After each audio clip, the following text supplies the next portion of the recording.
Okay, so we have another of our favorite people. Here he is, covered in blood.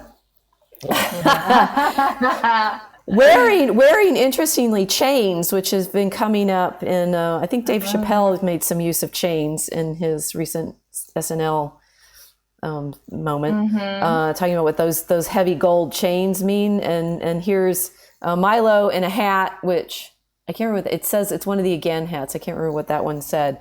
With photographs of other people that are now covered in blood because he's tapped the wall with his blood-covered hands. And he has 2 gold chains and 2 crosses around his neck. And sunglasses on.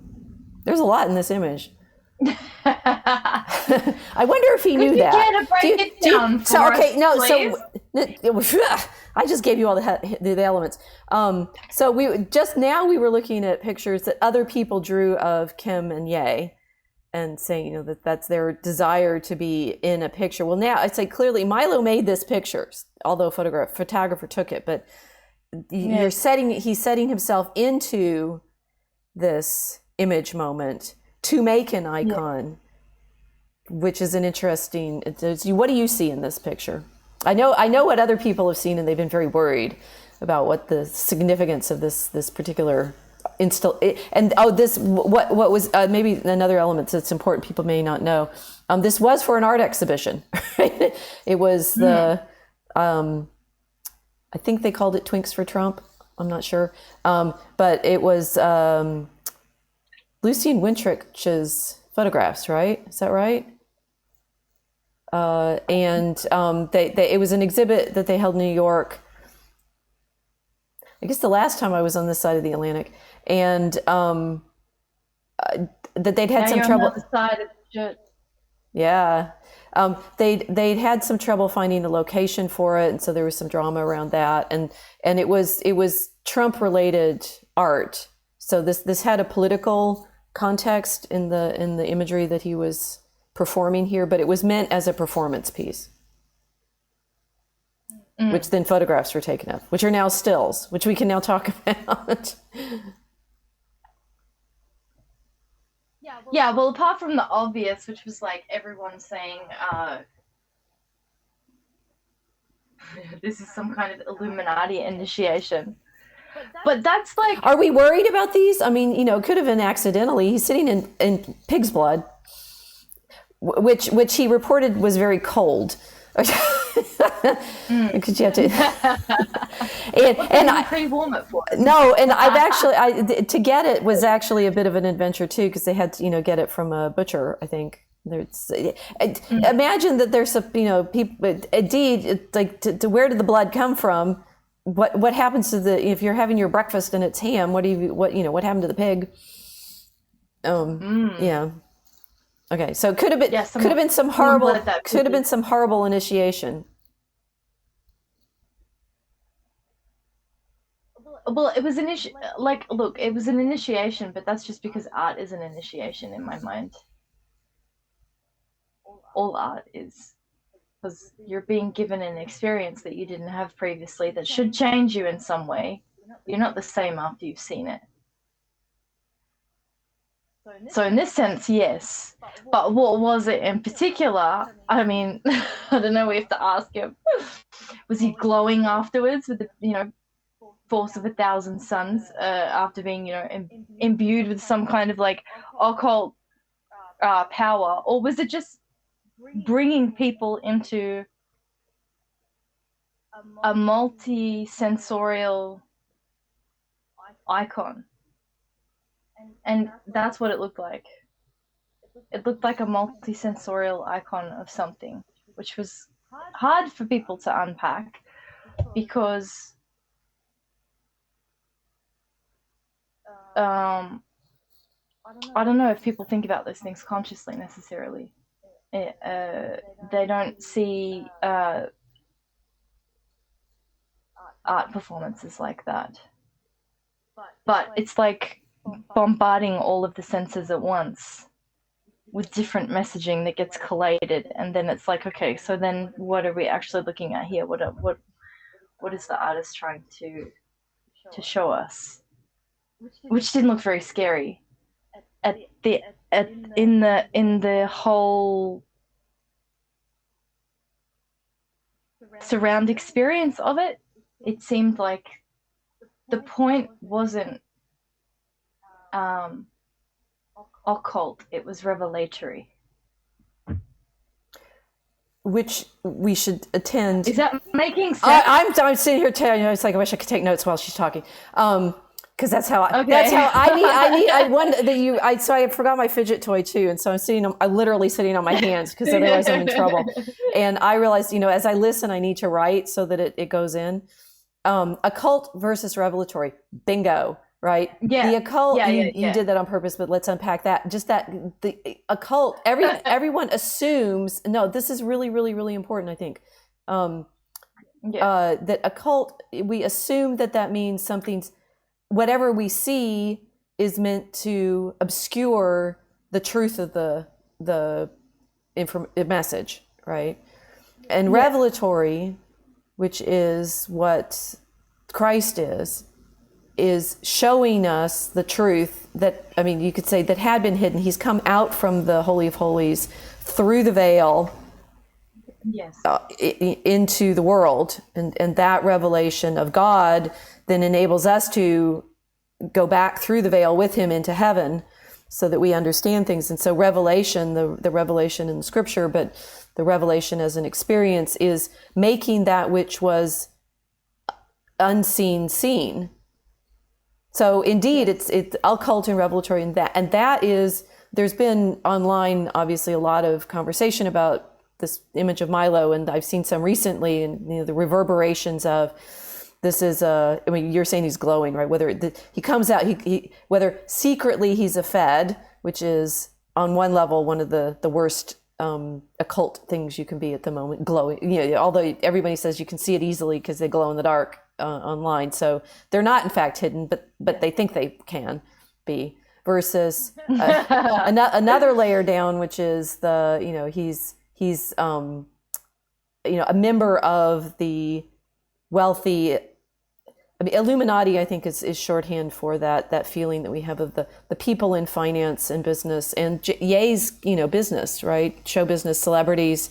You're talking about, the celebrities are showing themselves, but there's always something secret and hidden behind them, which is the effort to control us by making us desire that connection with them. Mm-hmm. Okay. And then the deeper and most troubling, I only got 3 levels, but maybe there are more. A deeper and more troubling level of it being that this is some kind of satanic baptism. Straight up, right? That there is some way in which this is a spiritual disturbance. By way, and I realize I'm talking about this, and you said that it's a performance piece, so it's actually not liturgical because there's no consecration here, but by way of, he came out, we had a video, but I'm not sure how to show videos yet. Don't get me trying, because end up with more tech delight. No. That he made an entrance. He stepped into the tub. He sat there for a bit. We have another picture, and then people took pictures with him, which is interesting, right? It's like this one's very interesting because it's a young woman who I don't know who is getting her picture, which you can see someone taking a picture of the picture being taken. Is very the meta levels here are brilliant and very Milosian. That all of that, as you say, is meant to draw us in, change us. There were other things you said that were wonderful. It's a good thing we've recorded them. Everybody you can go back and take notes. Yes, Milo he knew that this as a performance was meant to draw in and change people. There was actually like a overt message, which is those poor pictures on the wall. They're now even more covered in blood, which were people that had been killed by illegal immigrants. It's saying, as a political message, this is, these people were part of our community and we didn't protect them from people who had not legally been part of our community. And now this is, symbolically their blood that we are covered in because we have not taken care of our own home. I mean, the borders, and we've been talking about borders, right? We have not defended our borders literally in political terms. And so this bloodshed has come to us. But then, obviously it was a bloodbath. So there's an activated metaphor there.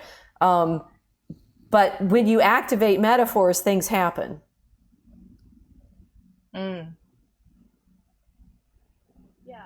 Yeah, I think that's why everyone found the link.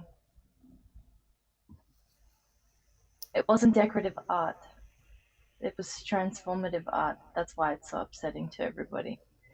Because the most exposure that people seem to have now with these kinds of transformative art forms, they've kind of begun thinking about it from the perspective of secret societies doing this to communicate something with each other, or as some kind of control mechanism, instead of looking at it as a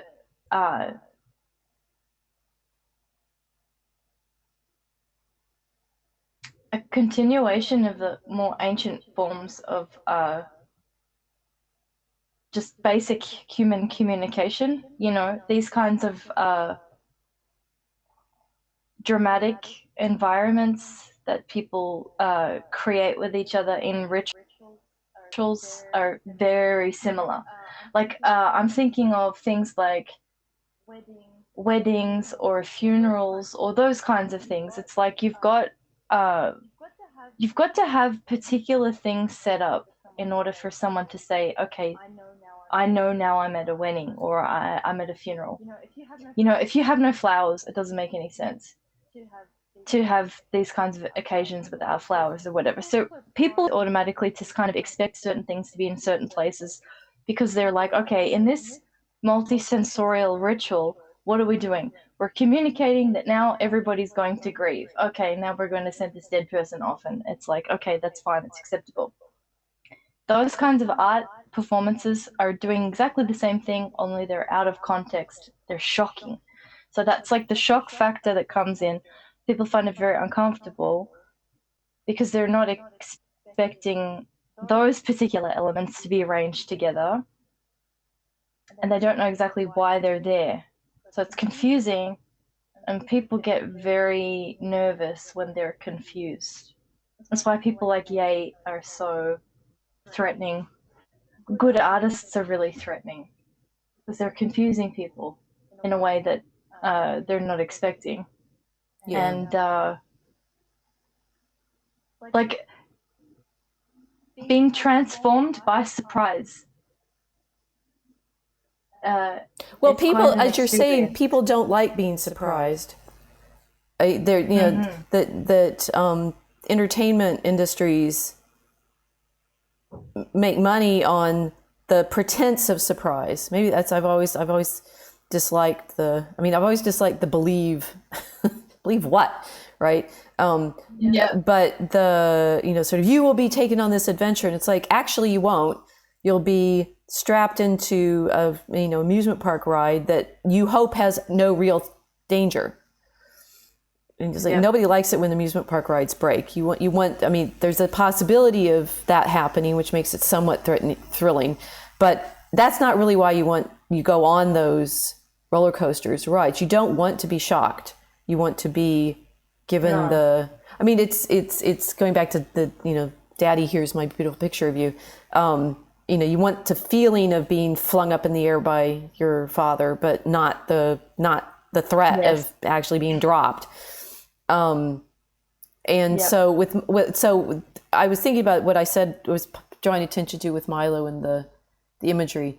I will, make sure that you understand he was not naked, and they made this like show of making him come out in the towel and stuff like that. But towels can cover shorts too, right? And if you watch the video carefully, you realize he's not naked, but he's creating the illusion that he has no clothes on. So we're talking about clothing, right? And the shockingness of whether he's clothed or unclothed, which is one layer. Mm-hmm. But then he is overly clothed with his glasses and his chains and the crosses as well. He was always wearing those particular double crosses at that time.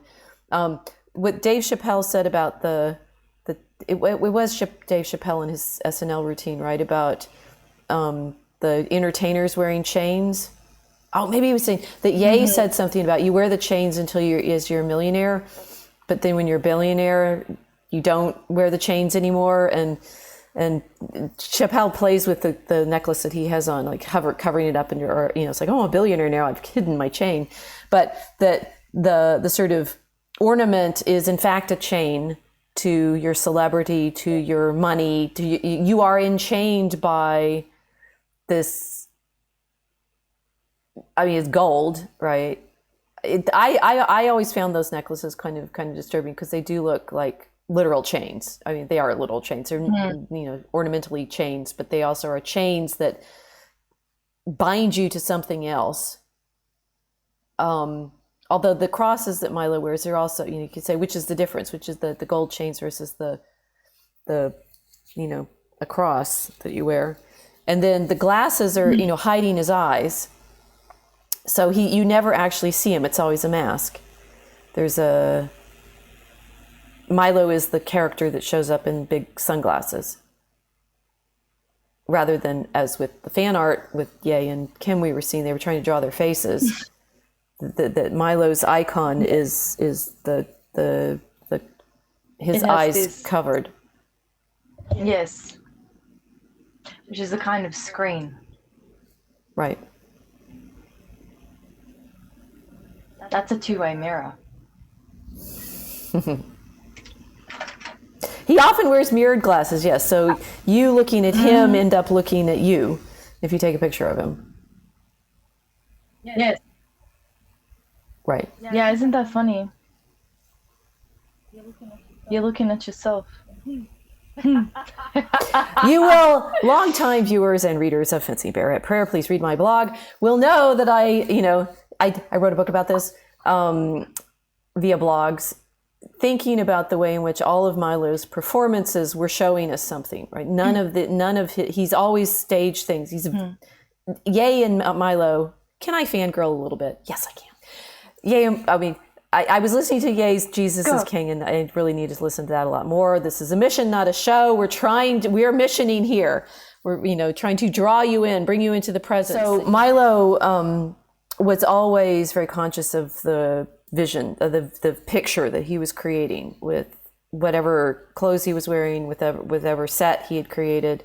And therefore, with this one, with the bath and the pig's blood and the clothes that he was and wasn't wearing, and the images behind him, everything is meant to be there to be acting on you as viewer, I think. But also, I mean, it's one of the things that the gallery complained about later is that everybody got splashed with that blood. They weren't quite expecting Milo to frolic, I think, in the blood, and it spattered on the walls, but it also spattered on the floor and such. And so by the end of the evening, it was kind of covering everything, and that is clearly also part of the meaning, therefore, of the poetry in this installation. Everybody ends up with blood on their hands. Yes. Everybody ends up with blood on their hands. Yeah. No, this I feel so. I'd say. I mean, one of the other things about, you could say, great art. I mean, certainly great Christian art should make you puzzle through these layers of meaning. I mean, that there's, and not that it's occult, that it's revelatory, that he's trying to show. Well, we'll move to the next one, which is our Lord. It's a mosaic.